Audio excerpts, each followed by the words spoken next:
Hi, my name is Nick Norda, and I did an internship for the Forest Service during the summer of 2016. And I did it at the Fremont River Ranger District, which is located in Loa, Utah. That's about 50 minutes east of Richfield. The cool thing about that district is that we had the opportunity to kind of manage two national forests, those two being the Fish Lake National Forest, and we also did a portion of the Dixie National Forest. Something cool about the Fish Lake National Forest is that it is home to the panda clone, which is a group of aspens that kind of sit among the world's oldest organisms. So that's kind of a cool fact. So for the Forest Service, I was on a trail crew, and our job was to maintain the trails that were on the forest, and we'd mostly stick to the foot trails. Those are the trails that allow hikers, mountain bikers, and horsemen. But we would occasionally go out and do an ATV trail. There's another crew that took care of those.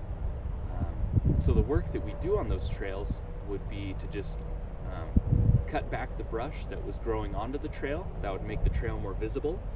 And then we'd cut out trees that had fallen onto the trail that kind of blocked the way. So we'd cut those out, and then we'd also cut down trees that were kind of hanging over the trail and could potentially fall onto the trail. That would just save some future work, and it would also remove a potential danger for trail users.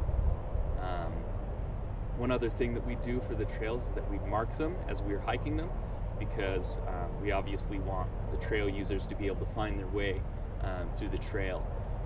So we do that three different ways. We'd build cairns, we would cut blazes into the trees, and we would just install signs throughout the trail. So this right here is a cairn, and we would use cairns in the Forest Service to help mark trails so that hikers and horsemen and mountain bikers would be able to find their way on the trail when the trail wasn't as defined as it is right here. And a cairn is basically defined as a stack of like 3 or more rocks, which is great. A cairn like this will mark the way and you will be able to find your way, but the problem with these cairns is that they're easy to knock over. A cow or an elk or horse or just someone causing trouble could easily come by and knock this cairn over. So what we would do is we would build cairns that were about 3 feet wide and about 3 feet tall. And we would just kind of stack rocks up on each other and make them really solid so that you'd have to spend a lot of time just pulling this thing apart. So they wouldn't come apart very easy. And that was one way how we mark trails. So this would be a good place for a blaze. Now a blaze is simply just a cut into the tree that would help guide trail users down the intended path or where we wanted the trail to go. Now on this trail specifically, we wouldn't need to put a blaze here because the trail is already so well defined, and you can see it for a long time in each direction. But a blaze is, again, a marking in the tree that we would put in, and the marking that we would put would be in the shape of a lowercase I. And so we'd probably cut the top section in right here. It'd probably be about 2 or 3 inches tall and 2 or 3 inches wide. And then we'd probably put the second section, the bottom section, down here. And I'd make that about 6 inches long and then 2 or 3 inches wide. And again, this would just show trail users where the trail would go.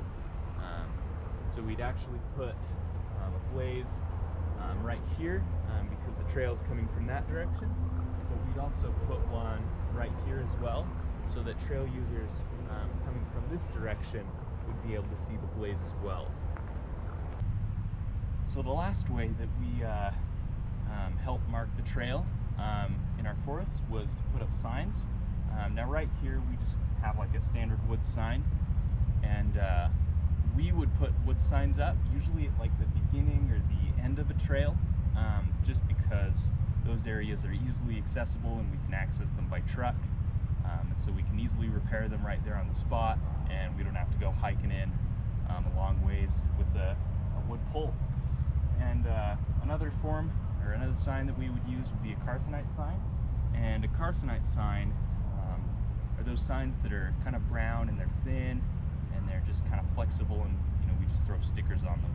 So those are pretty light. We can carry those pretty far without getting super tired. So yeah, signing, putting up signs is kind of the last form that we use to help mark the trails out in the forests. So as a trail crew, again, our job was to maintain the trails, but we were involved in a few side projects along the way. A few of those being fencing and roofing and helping the other half of the recreation department with some of their duties. So for the fencing, we spent a week and rebuilt an entire fence around a campground just to keep the cows out of the campground. And then another one of those was roofing, and we spent a couple days re-roofing a bathroom in a horse campground. And then we also spent another week helping the other half of the recreation department with the garbages and the bathrooms on the 2 national forests. My internship helped me become a better steward of the natural world because it helped me better understand what goes behind preserving like the national forests and the national parks.